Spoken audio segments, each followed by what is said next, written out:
Assalamualaikum, halo, nama saya Ninda Salihah dengan NIM 210111518 dari Prodi Manajemen A.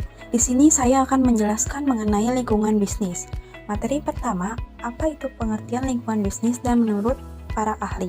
Pengertian lingkungan bisnis secara umum. Lingkungan bisnis adalah segala sesuatu yang mempengaruhi aktivitas bisnis dalam suatu organisasi. Artinya, segala aspek dan faktor baik internal maupun eksternal yang mempengaruhi kemajuan dan kemunduran secara kuantitatif maupun kualitatif sebuah bisnis dalam suatu organisasi yang tersistematis bisa dikatakan sebagai lingkungan bisnis. Pandangan lain diungkapkan oleh Madurajev dalam bukunya Pengantar Bisnis, Salemba 4 2007, menuturkan bahwa keberhasilan suatu bisnis pada umumnya bergantung pada lingkungan bisnis. Dengan kata lain, lingkungan bisnis adalah faktor dasar bagi keberhasilan dan kesuksesan sebuah bisnis. Tanpa adanya lingkungan bisnis yang stabil, maka bisa dijamin sebuah bisnis tersebut akan mengalami sebuah kemunduran bahkan kegagalan. Materi kedua yaitu komponen-komponen lingkungan bisnis. Lingkungan bisnis juga dapat diklasifikasikan menjadi dua bagian. Menurut sebagian pakar ekonom, yang pertama lingkungan internal dan yang kedua lingkungan eksternal.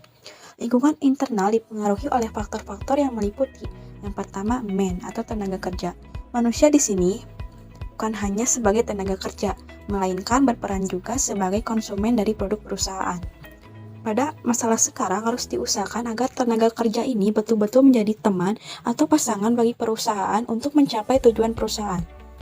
Sebab meskipun sudah banyak digunakan mesin-mesin, tetapi faktor manusia tetap berperan di dalamnya. Yang kedua, money atau modal. Uang atau modal usaha yaitu sejumlah uang atau barang yang dibeli dengan uang tersebut untuk membuat produk yang lain. Yang ketiga, material atau bahan baku. Material ini sangat berpengaruh sekali terhadap kelancaran proses produksi, sebab merupakan faktor pendukung utama dalam proses produksi.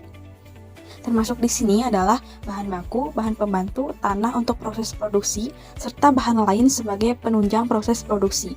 Yang keempat, mesin, perlengkapan atau peralatan produksi. Mesin meliputi perlengkapan atau peralatan penunjang faktor produksi sebuah perusahaan. Peran mesin sangatlah sentral dalam menunjang kegiatan bisnis sebuah perusahaan. Yang kelima, metode atau cara kerja. Metode yaitu merupakan suatu pelaksanaan kerja produktif, misalkan pengambilan keputusan, pemberian ide, inisiatif, dan pemikiran yang kesemuanya itu ditujukan agar pengelolaan sumber-sumber ekonomi dapat berjalan dengan lancar. Yang kedua, lingkungan eksternal. Lingkungan eksternal terbagi menjadi dua. Yang pertama, lingkungan mikro dan lingkungan makro. Lingkungan mikro meliputi pemerintah, pemegang saham atau shareholders, kreditor, pesaing, publik, perantara, pemasok, dan konsumen. Yang kedua, lingkungan makro meliputi lingkungan ekonomi, lingkungan teknologi, lingkungan politik, hukum, atau pemerintahan, lingkungan sosial, kultur, lingkungan global, lingkungan bisnis, teknologi, dan informasi. Materi terakhir yaitu sikap pebisnis dalam menyikapi lingkungan bisnis yang semakin dinamis. Itu pengamatan terhadap perubahan dan kompleksitas lingkungan membuat para manajer dapat memanfaatkan lingkungan yang berubah dengan 3 langkah. Yang pertama, pengamatan lingkungan. Pengamatan lingkungan dalam meneliti lingkungan terhadap kejadian atau masalah penting yang mungkin dapat mempengaruhi suatu organisasi. Yang kedua, menerjemahkan faktor-faktor lingkungan. Biasanya, manajer menerjemahkan kejadian dan masalah sebagai ancaman atau kesempatan. Jika menerjemahkan sebagai ancaman, maka ia akan berusaha melakukan suatu langkah-langkah untuk melindungi perusahaan. Jika manajer menerjemahkannya sebagai kesempatan, maka mereka akan memanfaatkan kejadian tersebut dengan mempertimbangkan strategi alternatif untuk meningkatkan kinerja perusahaan. Yang ketiga, menghadapi ancaman dan kesempatan. Manajer melakukan suatu peta keterkaitan atau cognitive maps, merangkum hubungan yang didasari antara faktor-faktor lingkungan dan kemungkinan tindakan organisasi.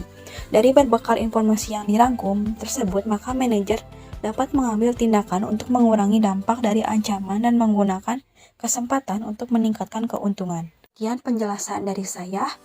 Mohon maaf apabila ada kesalahan. Wassalamualaikum warahmatullahi wabarakatuh.